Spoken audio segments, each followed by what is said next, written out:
38의 강민주는 스스로를 정교한 기계의 부품이라 여겼다. 대한민국에서 가장 잘 나가는 대기업의 전략기획팀 차장. 그의 하루는 분 단위로 쪼개져 있었고 머릿속은 온통 숫자와 보고서 그리고 다음 단계의 성공으로 향하는 로드맵으로 가득 차 있었다. 회색빛 도시의 마천루처럼 그의 삶도 높아지기만 할 뿐 어디로 향하는지 왜 달려야 하는지에 한 질문은 사치였다. 어린 시절 시골 할머니의 따스한 온돌방에서 듣던 세상의 이치나 풀 한 포기에도 깃든 생명의 신비 같은 이야기들은 이미 오래전에 빛바랜 흑백 사진처럼 기억의 저편으로 사라진 지 오래였다. 지금 그의 세계는 오직 효율과 성과 그리고 경쟁만이 유일한 진리인 듯 보였다. 중요한 해외 투자 유치 프레젠테이션을 코앞에 둔 가을이었다. 연일 계속되는 야근과 극도의 긴장감 속에서 민준의 신경은 한계치까지 날카로워져 있었다. 모니터 속 숫자들이 금방이라도 살아 움직여 그를 집어삼킬 듯 아른거렸고 심장은 시도 때도 없이 불규칙한 리듬으로 쿵쾅거렸다. 문득 이 모든 것을 잠시라도 잊고 싶다는 절박한 갈망이 그를 덮쳤다. 주말 그는 마치 도망치듯 모든 연락을 끊고 홀로 설악으로 향했다. 넥타이 대신 편안한 등산복을 걸치고 익숙한 도시의 소음 대신 자연의 소리에 귀 기울이고 싶었다. 설악의 공기는 서울의 그것과는 확연히 달랐다. 폐부 깊숙이 스며드는 차고 신선한 공기에 민주는 잠시나마 해방감을 느꼈다. 인적이 드문 등산로를 따라 걷던 그의 눈에 울긋불긋 타오르는 단풍이 들어왔다. 마치 세상의 모든 색을 한데 모아놓은 듯한 강렬하면서도 아름다운 풍경이었다. 그는 스마트폰조차 꺼낸 채 그저 멍하니 자연이 펼쳐 보이는 장관을 바라보았다. 잠시, 아주 잠시였지만 그의 마음속을 짓누르던 무거운 돌덩이가 사라지는 듯했다. 하지만 그 평화는 오래가지 않았다. 산의 날씨는 변덕스러웠다. 갑자기 산 안개가 몰려오기 시작하더니 이내 차가운 가을비까지 흩뿌리기 시작했다. 시야는 순식간에 흐려졌고 등산로는 빗물에 젖어 미끄러워졌다. 당황한 민주는 서둘러 하산하려 했지만 마음이 급해진 탓일까 발을 헛디디고 말았다. 아! 짧은 비명과 함께 그의 몸은 균형을 잃고 가파른 계곡 아래로 굴러떨어졌다. 나뭇가지에 부딪히고 돌부리에 채이며 정신없이 추락하는 동안 극심한 고통과 함께 그의 의식은 점점 희미해져 갔다.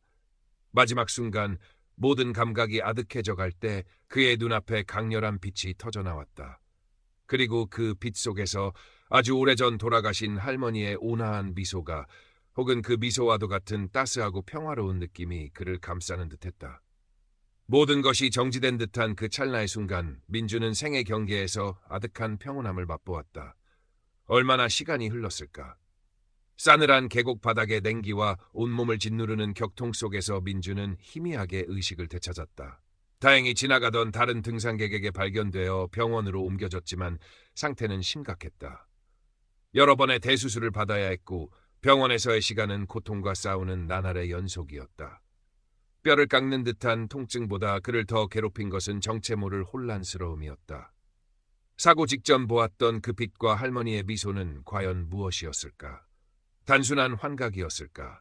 아니면 그 이상의 어떤 의미가 있는 것일까? 깨어있는 시간보다 약물에 취해 잠들어 있는 시간이 더 많았지만 잠결에도 그는 끊임없이 그 빛을 쫓았다. 담당 물리치료사인 서혜진은 그런 민준에게 한 줄기 빛과 같은 존재였다. 그녀는 언제나 밝고 긍정적인 에너지로 민준의 재활을 도왔다.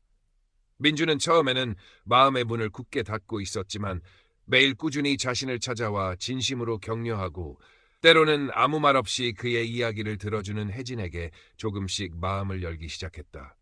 그녀의 따뜻한 눈빛 속에는 어떤 편견이나 판단도 없었다. 그저 한 인간으로서의 그를 바라보는 듯했다. 육체는 더디지만 조금씩 회복되어 갔다. 하지만 민준의 내면은 여전히 폭풍 속이었다. 퇴원 후 그는 익숙했던 자신의 삶으로 돌아가려 했었다. 회사에도 복귀했지만 예전처럼 일에 몰두할 수가 없었다. 빼곡한 숫자와 날카로운 전략들, 치열한 경쟁과 성공에 대한 열망은 이제 그에게 아무런 감흥도 주지 못했다. 오히려 그 모든 것이 부질없고 공허하게 느껴질 뿐이었다. 밤이면 알 수 없는 악몽에 시달렸고 낮에는 문득문득 사고 당시의 빛과 평화로움이 섬광처럼 떠올라 그를 혼란스럽게 했다. 변해버린 민준을 동료들은 이상하게 여겼다. 한때는 냉철한 카리스마로 팀을 이끌던 그가 이제는 멍하니 창밖만 바라보거나 사소한 일에도 깊은 생각에 잠기곤 했기 때문이다. 몇몇 친한 동료에게 조심스럽게 자신의 경험을 털어놓았지만 대부분은 과도한 스트레스로 인한 일시적인 환각이나 외상 후 스트레스 장애 정도로 치부해버렸다. 병원에 한번 제대로 가봐. 상담이라도 받아보든가. 진심으로 걱정하는 듯한 말 속에는 그의 경험을 이해하려 하지 않는 혹은 이해할 수 없다는 냉담함이 숨겨져 있었다. 민주는 점점 더 깊은 소외감과 고독감에 휩싸였다. 세상과 자신 사이에 보이지 않는 거대한 유리벽이 가로막고 있는 듯한 느낌이었다. 그는 마치 고장난 나침반처럼 방향을 잃고 헤맸다. 과거의 자신은 이미 부서져 버렸고 새로운 자신은 아직 어떤 모습이어야 할지 알 수 없었다. 그러던 어느 날 밤 잠 못 이루고 뒤척이다 우연히 TV 채널을 돌리던 그의 눈에 한 다큐멘터리 프로그램이 들어왔다. 깊은 산골 암자에서 홀로 수행하는 노승의 이야기였다. 화면 속 노승은 어떤 특별한 말도 하지 않았지만 그의 깊고 평온한 눈빛과 자연과 하나 된 듯한 모습은 민준의 마음을 강하게 끌어당겼다. 다음 날 민준은 마치 무엇에 홀린 듯 차를 몰아 강원도 산골로 향했다. 수소문 끝에 찾아간 암자는 화면에서 본 것보다 훨씬 더 작고 소박했다. 낡았지만 정갈하게 관리된 암자 마당에는 세월의 흔적을 고스란히 간직한 오래된 감나무 한 그루가 서 있었고 풍경 소리가 바람에 실려와 귓가를 맴돌았다. 민주는 조심스럽게 노승에게 다가가 자신의 이야기를 털어놓았다. 두서없고 혼란스러운 이야기였지만 노승은 그저 묵묵히 고개를 끄덕이며 그의 말을 끝까지 들어주었다. 마치 그의 모든 혼란과 고통을 이미 다 알고 있다는 듯 깊고 잔잔한 눈빛으로 그를 바라볼 뿐이었다. 민준의 이야기가 끝났을 때 노승은 한참 동안 말이 없었다. 침묵 속에서 민준은 오히려 마음이 차분해지는 것을 느꼈다. 한참 후 노승은 낮은 목소리로 입을 열었다. 길을 잃었다 생각될 때 발밑을 보게나. 길은 언제나 그곳에 있었으니 애써 찾으려 하지 말고 그저 마음의 소리를 따라가 보게. 특별할 것 없는 말이었지만 그 말은 이상하게도 민준의 마음 깊은 곳에 큰 울림을 남겼다. 노승은 명상이나 조용한 성찰이 마음의 소리를 듣는 데 도움이 될 것이라는 짧은 조언과 함께 그에게 따뜻한 차 한 잔을 건넸다. 암자에서 며칠을 머무는 동안 민준은 완전한 답을 얻지는 못했지만 적어도 자신의 혼란을 정면으로 마주할 용기를 얻었다. 그리고 자신 안에 무언가가 아주 조금씩 변화하고 있음을 어렴풋이 감지했다. 서울로 돌아온 민주는 가장 먼저 혜진을 찾았다. 그녀라면 자신의 이야기를 설령 그것이 비논리적이고 비현실적일지라도 진지하게 들어줄 것이라는 믿음이 있었다.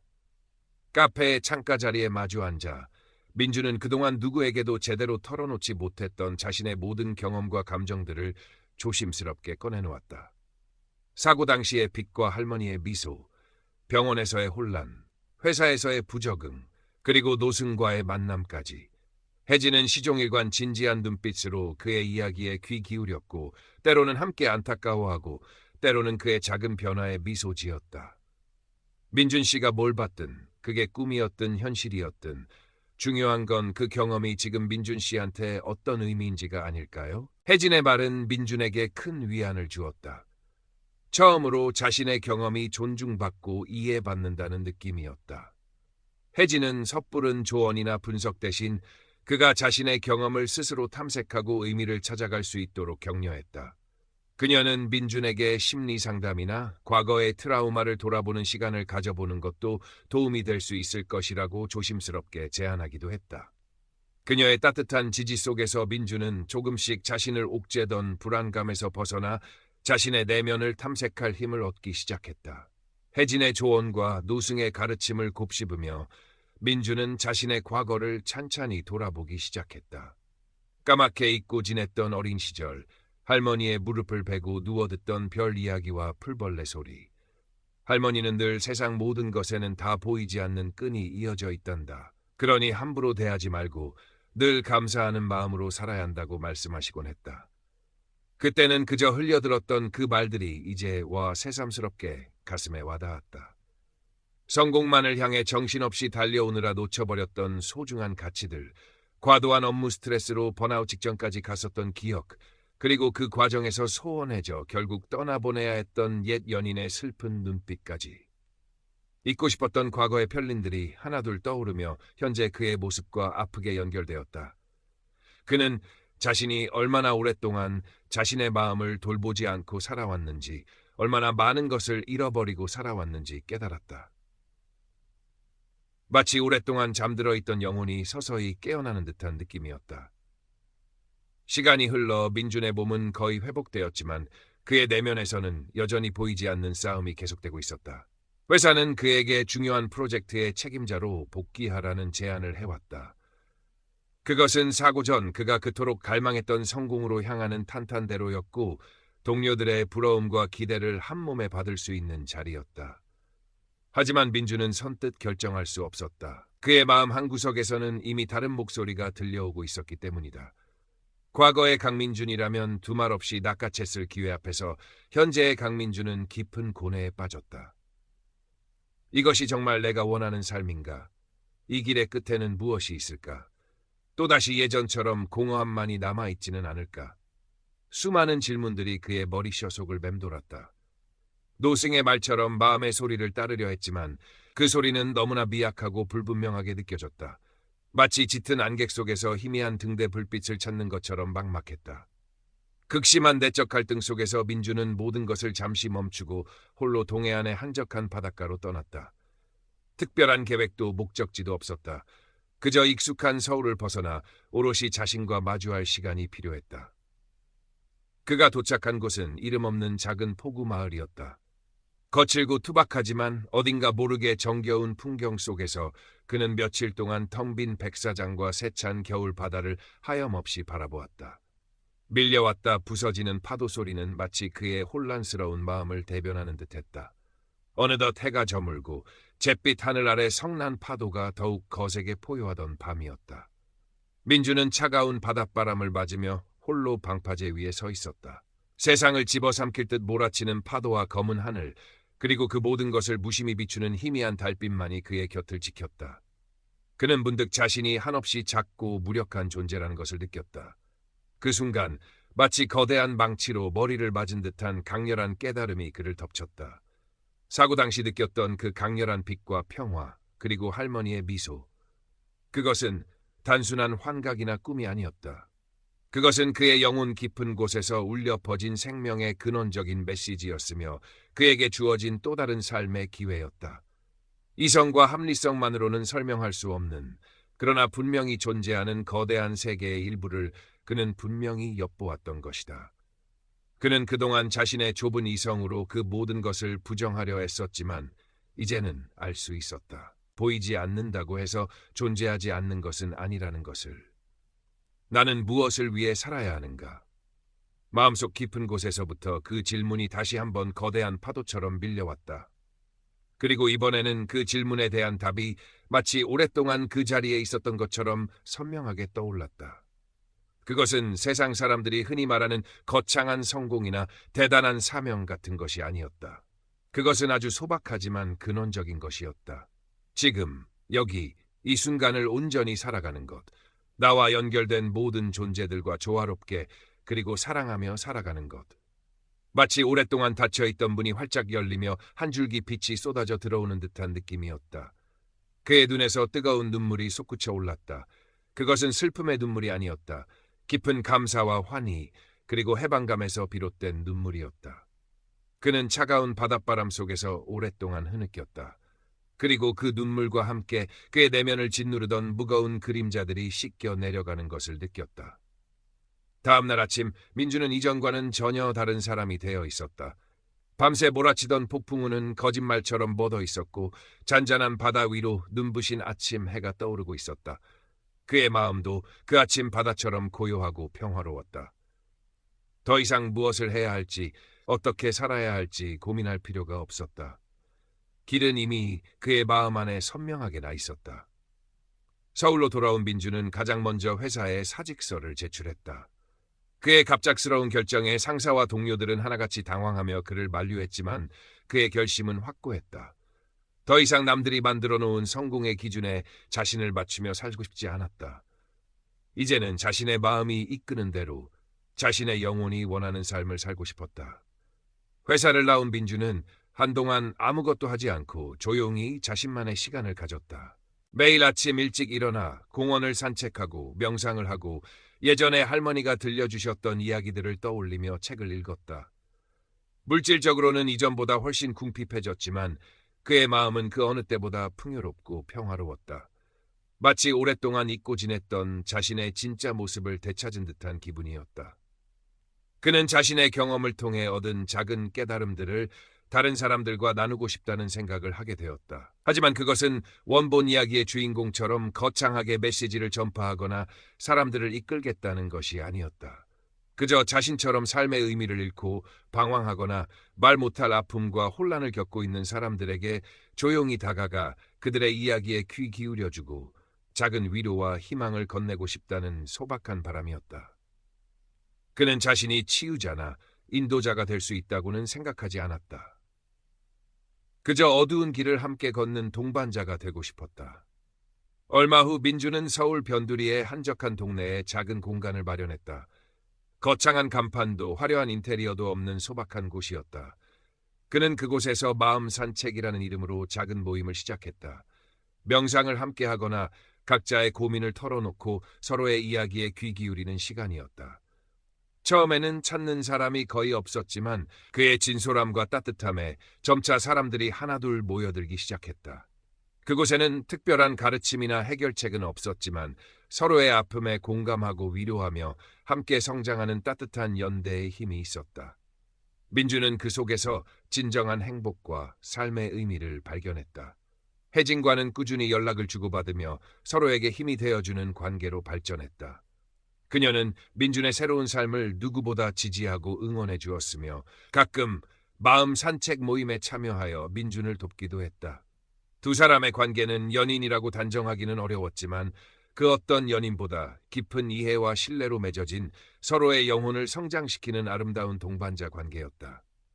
가끔 민준은 강원도 산골의 암자를 찾아 노승과 차를 마시며 담소를 나누었다. 노승은 여전히 특별한 말을 건네기보다는 그저 민준의 이야기를 묵묵히 들어주고 그의 작은 변화들을 따뜻한 눈빛으로 지켜볼 뿐이었다. 하지만 민준은 그 침묵과 눈빛 속에서 더 큰 지혜와 위안을 얻곤 했다. 어느 맑은 봄날 오후, 민준은 마음 산책 공간 창가에 놓인 작은 허브 화분에 물을 주고 있었다. 햇살이 그의 어깨 위로 부서져 내렸고 창밖에서는 아이들의 해맑은 웃음소리가 들려왔다. 그의 입가에는 잔잔한 미소가 떠올랐다. 그 미소 속에는 과거의 불안과 고뇌 대신 깊은 평화와 감사가 어려 있었다. 그의 삶은 여전히 진행 중이었고 앞으로 또 어떤 어려움과 마주하게 될지 알 수 없었다. 하지만 그는 이제 더 이상 두렵지 않았다. 자신의 마음속에 길이 있다는 것을, 그리고 그 길을 함께 걸어갈 사람들이 있다는 것을 알기 때문이었다. 그는 물뿌리개를 내려놓고 창밖에 눈부신 봄 풍경을 가만히 바라보았다. 마치 그의 새로운 삶이 이제 막 아름다운 꽃을 피우기 시작한 것처럼 모든 것이 희망으로 가득 차 있었다.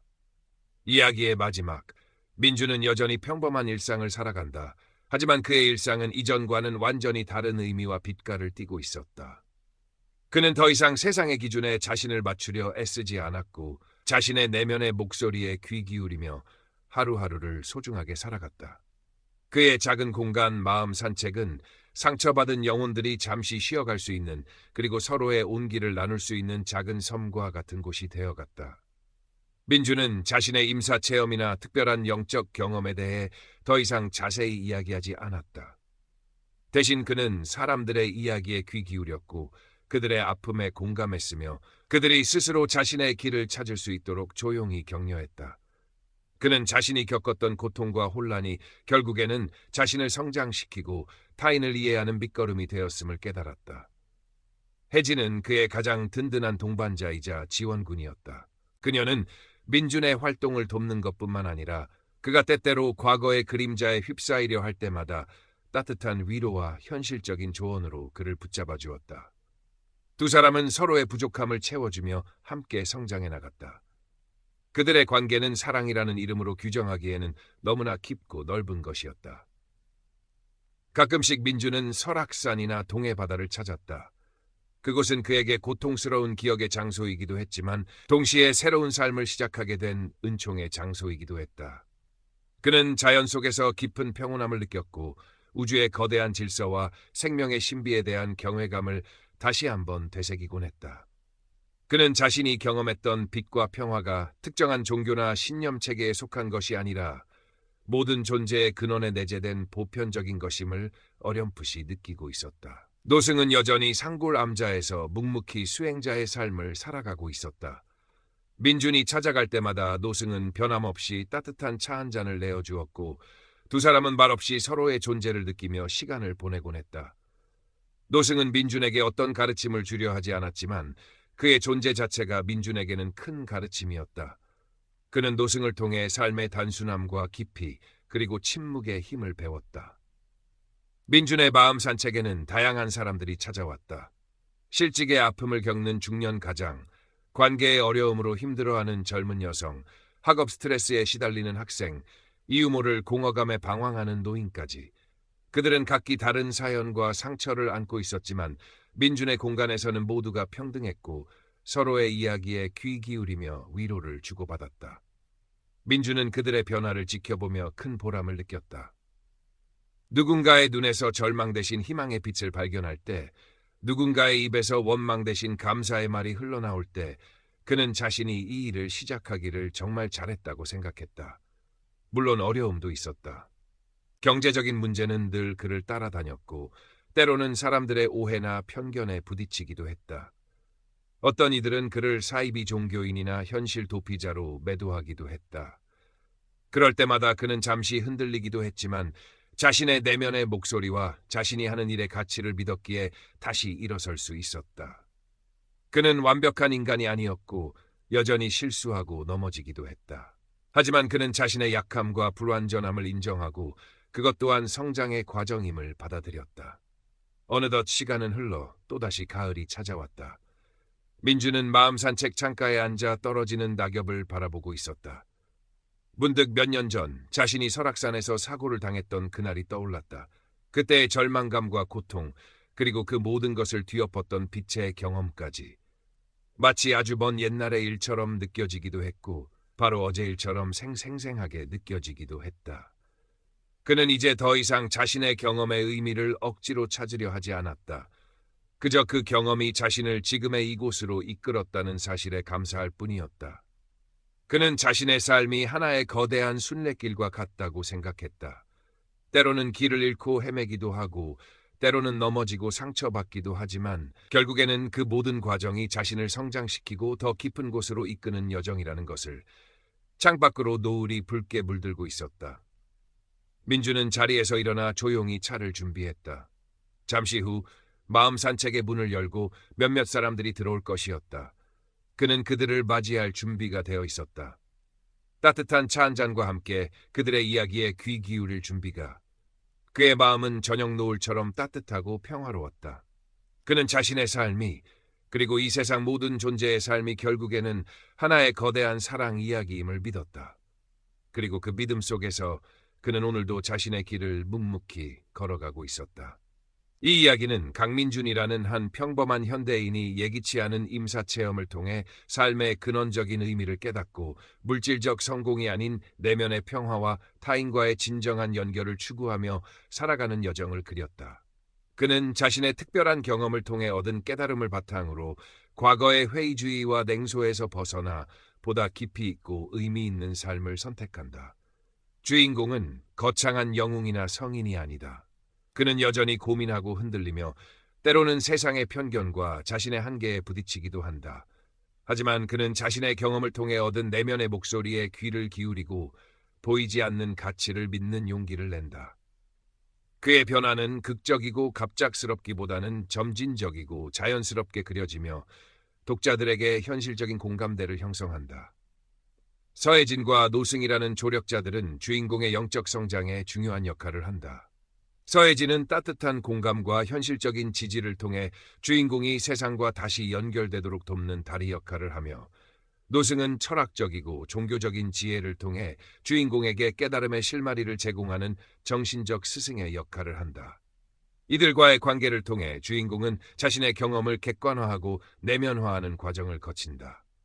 이야기의 배경이 되는 현대 한국 사회의 치열한 경쟁과 물질주의는 주인공이 겪는 내적 공허함과 갈등을 심화시키는 동시에 그가 추구하는 새로운 삶의 가치를 더욱 돋보이게 하는 역할을 한다.